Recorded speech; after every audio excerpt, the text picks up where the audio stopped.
Ni siquiera eres una tía de verdad, dijo mi hermana, lo suficientemente alto como para que todos en el baby shower lo escucharan. Yo había cubierto el costo de $730 en regalos y $2.250 para el catering. Mi padre se rió entre dientes. Deberías haber sabido que no eres bienvenida, dijo. No dije una palabra. Bloqueé cada dólar, luego reproduje el vídeo. Ni siquiera eres una tía de verdad, dijo Emma, con una voz aguda y lo suficientemente alta como para cortar la música del baby shower y clavarse directamente en mi pecho como un cuchillo. Parpadeé solo una vez, no porque estuviera confundida, sino porque sabía que quería que reaccionara. Lo dijo justo cuando la última bandeja de champiñones rellenos de cangrejo, que yo pagué, llegó a la mesa del buffet. La habitación estaba llena de globos pastel, sillas de plata alquiladas y un pastel que parecía más una escultura que un postre. Cubrí toda la factura del catering, $2,250, más otros $730 en regalos de su lista de regalos, un pañalero, el cochecito con ruedas más suaves que mi trayectoria profesional y la cuna absurdamente cara con la que solo soñaba. Todo pagado por mí. Y a cambio, recibí esa frase, pronunciada como si fuera una broma, como si no estuviera a 1,5 metros de ella cuando lo dijo, lo suficientemente alto como para que los primos sonrieran y las hormigas miraran hacia otro lado cortésmente. No respondí, ni con palabras, ni entonces. Todavía tenía la bolsa de regalo cuando mi padre, que había estado mayormente callado hasta ese momento, se rió entre dientes detrás de su bebida. Deberías haberlo sabido, dijo, no eres bienvenida. Lo dijo como si fuera el clima. Mire. Estaba bebiendo del vaso que yo había pagado, sentado en el salón de banquetes que yo había reservado a mi nombre, usando los zapatos nuevos que le compré la Navidad pasada porque su antiguo par estaba demasiado apretado. Deberías haberlo sabido, repitió. Ese fue el momento en que dejé de fingir. Coloqué la bolsa de regalo en la mesa más cercana, giré la pantalla de mi teléfono hacia mí y toqué el botón que había etiquetado como bloquear todo. No era solo un bloqueo de contacto, era una congelación bancaria, un corte de servicios públicos, 3 transferencias preprogramadas canceladas y un correo electrónico muy particular enviado, del tipo con archivos adjuntos de vídeo y a quien pueda interesar en el encabezado. No hablé, no lloré, ni siquiera volví a parpadear. Simplemente me fui. Pero la historia no termina ahí. Ese momento, esa frase, esa pequeña sonrisa arrogante fue solo el detonante. Lo que no sabían era que llevaba meses planeando mi salida. Y no solo guardé recibos, los filmé. No dejé el baby shower con rabia, me fui al vacío, frío, absoluto, como si alguien hubiera apagado el oxígeno en la habitación y yo fuera la única que se dio cuenta. Cuando volví a mi coche, mi teléfono ya se había iluminado con mensajes de mi madre, lo malinterpretaste, Emma está hormonal. No arruines el día por una broma tonta. Hablemos cuando te hayas calmado. Lo que nadie se dio cuenta es que no estaba enojada, estaba agotada. Agotada de una vida de ser su cajero automático ambulante, su terapeuta de guardia, su plan de respaldo. Porque esta no fue la primera vez, ni siquiera cerca. Cubrí el alquiler de Emma durante 9 meses el año pasado mientras trabajaba en su blog. Pagué la deuda médica de mi padre cuando dijo que el seguro había estropeado el papeleo. Incluso volé a casa la Navidad pasada después de que mi madre me hiciera sentir culpable con, las vacaciones no son lo mismo sin ti, solo para encontrarme cocinando una cena completa para 12 mientras veían la televisión y Emma filmaba un TikTok diciendo, hice todo esto yo sola. Nadie la corrigió, nadie lo hizo nunca. Y cuando intenté retroceder, aunque sea un poco, me convirtieron en la villana, cada vez. 3 semanas antes del baby shower, intenté algo simple, dije que no. Emma llamó, preguntando si podía cubrir algunas cosas adicionales antes de que llegara su bebé. Ese poco era una cuna, una silla de coche, ropa de maternidad y un servicio de limpieza que encontró en Instagram. Le dije que estaba muy ocupada. No respondió durante 2 días, luego publicó en Facebook, la familia de verdad aparece. Punto. Con una foto de un regalo de otra persona, etiquetando a todos en la familia excepto a mí. La sección de comentarios se iluminó como un árbol de Navidad. Así es como lo haces, Emma. Te mereces todo. Algunas personas no saben cómo amar correctamente. Todos sabían a quién se refería. Esa era la cuestión, siempre lo supieron. A mi madre le gustaba fingir que era la pacificadora, pero nunca la detuvo, ni una sola vez. Simplemente me llamaba más tarde, con voz baja, como si fuéramos cómplices de alguna tragedia que nunca nombramos. No lo dice en serio. Ya sabes cómo es ella. Es solo estrés. Pero el estrés no justifica la manipulación, especialmente lo que encontré 2 noches antes del baby shower. No estaba husmeando, estaba organizando recibos digitales para la temporada de impuestos, tratando de rastrear los gastos que había cubierto por ellos. Pero cuando abrí mi cuenta en la nube compartida, a la que Emma todavía tenía acceso de hace años, encontré una carpeta etiquetada como cosas del baby shower. Dentro había capturas de pantalla, docenas. Algunas eran chats grupales, otras eran PDF. Uno era una hoja de cálculo etiquetada como respaldo si mi nombre se escapa. Lo abrí. Enumeraba cada artículo de su lista de regalos con nombres junto a cada uno: plan A, plan B, otros invitados, plan C, comprar y decir que era de la abuela. Pestaña siguiente, costo del catering, $2.250. Pagado, sí. Estado, deja que crea que es su idea. Me senté allí en silencio. Ese fue el momento exacto en que algo dentro de mí cambió. Porque no solo me estaban usando, estaban planeándolo, contando con ello, apostando a que no diría que no de nuevo. Así que respaldé la carpeta, la guardé en una unidad flash, 3 en realidad. Estaba lista. Es por eso que no me inmuté cuando dijo que ni siquiera era una tía de verdad. Es por eso que no grité cuando papá se rió como si yo fuera el remate de una broma familiar. Porque sabía lo que venía después. Pero primero, necesitaba una cosa más: pruebas. Así que profundicé. Sabía que Emma había mentido antes sobre dinero, trabajo, relaciones, pero nunca tuve pruebas. Esta vez, sí. En el almacenamiento en la nube, encontré grabaciones de audio, etiquetadas, fechadas, y una titulada Prueba para CPS solo si es necesario. Lo estaba guardando para usar contra otra persona. Hice clic en reproducir. La voz de Emma: les dije que inventaría alguna historia si intentaban hacerme trabajar de nuevo. Solo llora un poco, di algo sobre el posparto, se echarán atrás. Ruido de fondo, risas, la voz de papá: esa es mi chica. Eso fue todo. Ese fue todo el patrón en 12 segundos: manipular, hacerse la víctima, ser recompensada. Copié ese archivo, luego fui por el golpe final. ¿Recuerdas ese vídeo que me pidió que grabara?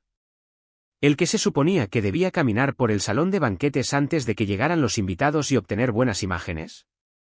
Lo hice, como siempre, porque quería ayudar. Lo que no se dio cuenta es que olvidé detener la grabación. La cámara siguió grabando cuando pasó junto a los postres con su amiga y susurró: mejor que llore cuando vea todo esto, de lo contrario publicaré ese correo de voz de Miami. ¿Su amiga? ¿Todavía tienes eso, Emma? Emma, por supuesto. Ella no sabe cuánto tengo sobre ella. No lloro fácilmente, pero en ese momento, me di cuenta de que nunca fue amor, fue influencia. No eran familia, operaban como un sindicato. Yo era la que usaban. Me empujaron demasiado lejos. Pensaron que el silencio significaba rendición, pero yo no estaba callada, estaba calculando. A la mañana siguiente del baby shower, envié exactamente 5 paquetes. Cada uno tenía una unidad USB, una transcripción impresa y una simple nota para dar contexto. En caso de que hayas olvidado de qué te reíste. Direcciones: el lugar de trabajo de Emma, el club de golf de mi padre, el grupo de la iglesia de mi madre, 2 tías propensas a los chismes y el chat grupal familiar. Ese último, ese fue el fósforo en la gasolina. Verás, olvidaron que yo era quien enseñó a la mitad de la familia a usar la tecnología. Me dejaron privilegios de administrador en Google Drive familiar, la antigua carpeta compartida que usamos para planificar reuniones, fotos, recetas, contactos. Compartí en privado las imágenes con algunos miembros de la familia que se habían burlado de mí, no por venganza, sino para recordarles de que se habían reído. ¿Lo vieron? Oh, lo vieron. ¿Cómo lo sé? Porque mi teléfono comenzó a vibrar a las 6:12 de la mañana. La tía Linda primero, luego el tío Pete, luego Emma, luego mamá, luego papá. No contesté. El vídeo comenzó con ese clip del baby shower, la voz de Emma, Cristalina, ni siquiera eres una tía de verdad. Luego un corte brusco a ella susurrando sobre la mesa de postres, mejor que llore, de lo contrario publicaré ese correo de voz de Miami. Luego agregué la hoja de cálculo, el plan de Catherine, la lista de verificación de manipulación. Alguien en el chat familiar había vuelto a publicar una antigua cadena de mensajes que Manny había olvidado, y de repente todo quedó claro. Luego el audio de papá, esa es mi chica. Duró 12 minutos, solo 12, pero cambió todo. Los comentarios en el chat grupal familiar se volvieron rápidos. Mi prima Mandy, que no había dicho una palabra en 2 años, publicó, ¿qué es esto? ¿A quién celebramos? Y luego silencio, hasta que Emma publicó una palabra, falso. Ahí fue cuando publiqué una captura de pantalla de las marcas de tiempo del archivo en la nube original, luego una grabación de pantalla que mostraba su nombre como el cargador original, luego una selfie mía sosteniendo la unidad de respaldo original, y finalmente un mensaje, si es falso, Emma, reproduce el vídeo. El original. Todos sabemos que lo tienes. Reprodúcelo. Entonces ella no lo hizo. Ni en línea, ni en privado, pero su trabajo, hicieron sus propias investigaciones. Aparentemente, su lugar de trabajo comenzó a hacer preguntas. No participé, solo escuché más tarde que las cosas se complicaron. Huelen a sangre antes de que te des cuenta de que estás sangrando. Mi papá envió un mensaje de texto, ¿qué hiciste? ¿Qué has hecho? Respondí, me criaste. ¿Qué esperabas? No respondió después de eso, pero mamá sí. Dejó un mensaje de voz, sin aliento, quebrado, fuiste demasiado lejos. Era solo asunto de familia, no necesitaba ser público. Nos humillaste. Ese era el punto. Construyeron una casa de espejos, yo solo rompí el cristal. Pero no había terminado. Presenté una pequeña demanda legal, no por el dinero, sino por la propiedad del contenido del vídeo. Yo fui quien lo filmó, lo editó y lo almacenó. Lo usaron sin permiso, lo enviaron, se burlaron de mí. Presenté una demanda por distribución no autorizada y difamación.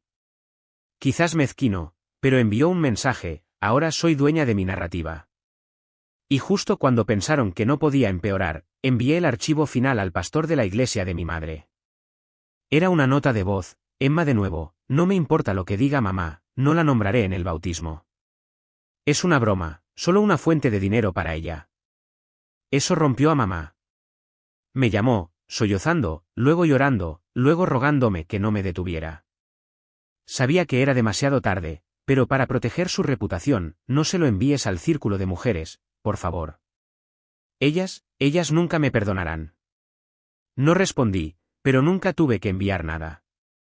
La noticia se difundió por sí sola. Y para cuando llegó la siguiente reunión de oración, todos ya lo sabían. Nunca se trató de venganza, se trató de terminar la actuación de una vez por todas. No dije una palabra durante una semana, no respondí llamadas, no abrí mensajes. Fui a trabajar, preparé café, limpié el apartamento, vi viejos programas de televisión con el volumen apagado. El mundo era ruidoso, pero yo estaba tranquila, calmada, porque sabía lo que venía. Al 8º día, envié una carta, una física, en un sobresellado, enviada por correo certificado, con un membrete de un bufete de abogados donde ahora trabaja el hijo de mi antiguo jefe, el mismo tipo al que una vez ayudé a reescribir su currículum. El título, Declaración de separación financiera y aclaración personal con respecto al fideicomiso familiar Last Name y todos los arreglos asociados. La envié por correo a la oficina de finanzas de la escuela donde trabaja mi madre, el club de veteranos donde mi padre es voluntario, la oficina de arrendamiento del edificio de apartamentos de Emma y cada buzón de los familiares que observaron en silencio durante años. Adentro, todo, pero sin drama, sin lloriqueos, solo hechos, mi firma, documentación, cuentas verificadas. Declaré que ya no era la garante financiera de ningún miembro de mi familia, que me estaba retirando de todas las cuentas compartidas, historiales de crédito conjuntos y autorizaciones familiares, que a partir del 1 de junio, ya no cubriría ningún gasto, y que había guardado registros que demostraban manipulación, fraude y abuso emocional para usarlos si alguien intentaba tomar represalias. El último párrafo fue el que más impactó, esta carta no es venganza, es liberación. No se puede exigir lealtad mientras solo se ofrece influencia. No se puede exigir silencio después de la humillación pública. No se puede reclamar la familia y comportarse como cobradores de deudas. Esto no es una demanda, es una separación. No fue una teatralidad en Internet, fue la documentación de la libertad. Y los golpeó como un ladrillo que cae. Mamá reaccionó primero. Llamó a mi trabajo, sin respuesta, luego llamó a mi compañero de trabajo, sin suerte. 3 horas después, envió un correo electrónico al departamento de finanzas de mi empresa con una solicitud extraña para considerar el contexto familiar antes de hacer suposiciones sobre las declaraciones oficiales. Mi gerente me reenvió el correo electrónico con una sola línea: hiciste bien en establecer un límite. Avísame si quieres que la bloqueemos. Luego llegó papá, tan predecible como siempre. Irrumpió en el club de veteranos con una carpeta dura en la mano, convencido de que la carta era falsa, de que estaba fanfarroneando, de que nunca la llevaría a cabo. Uno de los veteranos mayores, amigo mío, me envió una foto, papá parado en el vestíbulo, con la cara roja, nervioso, tratando de explicar por qué nada de eso es real. Pero el sobre tenía mi firma, una declaración jurada notariada, lenguaje legal, real. Y cuando no pudo salirse con la suya, hizo algo peor. Fue a la oficina de la iglesia de mi madre y le rogó a la tesorera que aclarara cualquier rumor. Ella, una mujer de voz suave de 60 años, lo miró directamente a los ojos y dijo: leí la carta. Sé lo que he visto, y ya no quiero formar parte de eso.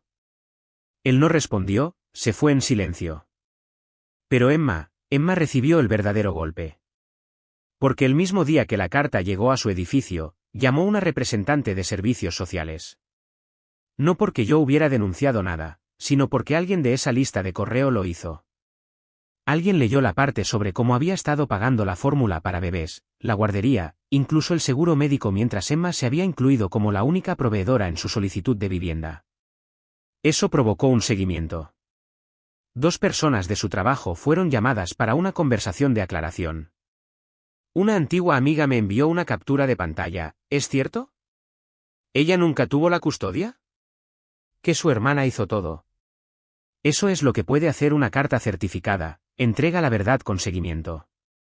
La familia detonó como una caldera: más amenazas, nuevas cuentas falsas, correos electrónicos anónimos a mi departamento de recursos humanos, incluso una invitación impresa para la reconciliación, escrita a mano, envuelta en culpa.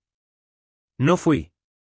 En cambio, hice algo mejor. Pedí una placa de nombre personalizada para mi nuevo apartamento, una pequeña placa justo dentro de la puerta. Decía: no hay entregas para la familia Last Name. Devuelto al remitente. 2 días después, alguien intentó arrancarlo. Había instalado una cámara y atrapé a mi padre con llaves en la mano, intentando abrir mi puerta como si nada hubiera pasado. Llamé a la policía, huyó antes de que llegaran. Pero ese fue el último intento. Una semana después, recibí una última carta de Emma, manchada, escrita a mano, líneas torcidas, pero real: si has terminado con nosotros, por favor quema esto después de leerlo. Por primera vez, no estaba exigiendo, estaba pidiendo. Lo leí. No lo quemó, yo sí. No había excusas, ni manipulación, solo una frase que permaneció: fuiste la tía que nunca merecí y la hermana a la que debería haber protegido. No respondí, pero guardé la carta. Sin promesas, sin reconciliación, porque el perdón no es necesario, solo la distancia. No escuché nada de ellos durante 6 semanas, ni una llamada, ni un golpe, ni un susurro de un primo que fingía no tomar partido, solo un silencio pesado y zumbante, del tipo que suele ocurrir antes de una tormenta. Pero esta vez, yo era la tormenta.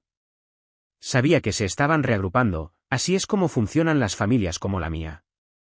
No se disculpan, elaboran estrategias, esperan a que las emociones se enfríen lo suficiente para poder volver a aparecer como si nada hubiera pasado.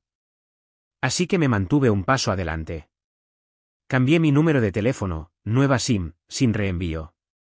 Dejé los chats grupales, luego presenté un informe oficial con mi proveedor para marcarlos como spam.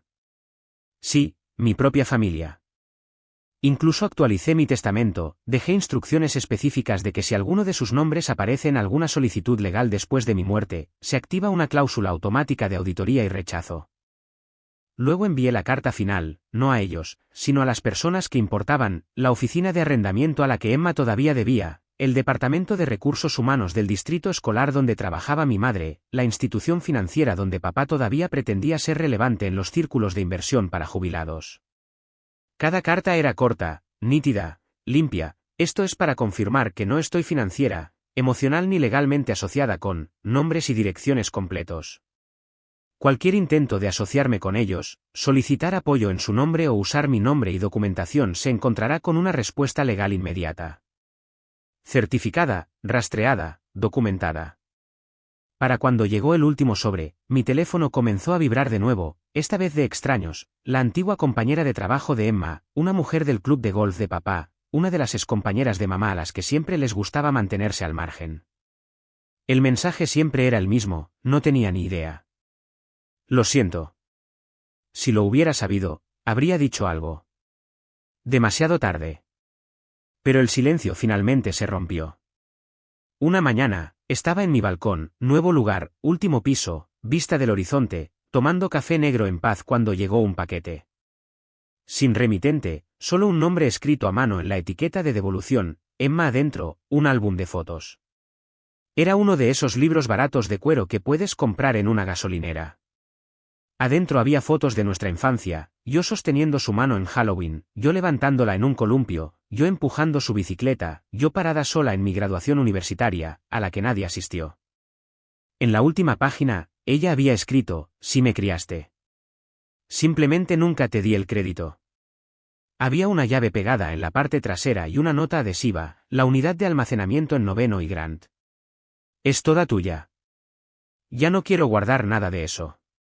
Nunca fui. Tiré la llave. Porque lo que ella no entendió fue esto, ya no soy su unidad de almacenamiento. En cuanto a mi madre, me enteré por un amigo que se jubiló silenciosamente antes de tiempo, afirmó que se debía al estrés, pero yo sabía la verdadera razón. La escuela la había apartado después de recibir mi carta, le hizo preguntas sobre la documentación, sobre el conflicto de intereses. No la despidieron, pero la incomodaron lo suficiente como para que se fuera sola. Por lo que escuché, es voluntaria en una tienda de caridad. Ojalá pudiera decir que espero que encuentre la paz, pero no lo hago. Tuvo décadas para hablar, y cada vez que se quedó callada, apretó un poco más el lazo alrededor mío. ¿Y mi padre? Finalmente hizo algo que no esperaba. Me envió una postal, no una carta, no un mensaje de voz, una postal, como un turista. Tenía una foto de una montaña en el frente, como si intentara implicar algún tipo de sabiduría. Solo decía, ganas. Disfrútalo mientras dure. Sin disculpas, sin aceptación, solo amargura impresa en fuente Courier. Me reía a carcajadas cuando lo leí, no porque fuera gracioso, sino porque todavía creía que esto era un juego. Todavía no lo entendía. No se trataba de ganar, se trataba de abandonar el escenario por completo. Hace 3 días, recibí un correo electrónico de alguien llamado Madison, la antigua compañera de universidad de Emma. Ella escribió, encontré una caja de cosas que Emma dejó en mi casa hace años, diarios, notas, cartas tuyas. Hay muchas. Solo pensé que deberías saberlo. Ha cargado con la culpa más tiempo del que crees.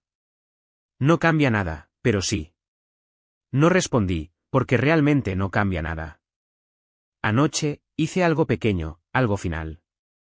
Imprimí una etiqueta, solo una, la pegué en mi nuevo buzón, fondo blanco, letras negras, nada lujoso. Dice, devuelto al remitente. No existe tal familia aquí. Luego cerré la tapa, y por primera vez en años, no me sentí observada, no me sentí obligada, no sentí que tuviera que explicar quién era o demostrar lo que había dado. Porque ahora, finalmente, me lo había quitado todo, y no pueden cancelar lo que nunca construyeron. Ni esta paz, ni este silencio, ni esta versión de mí.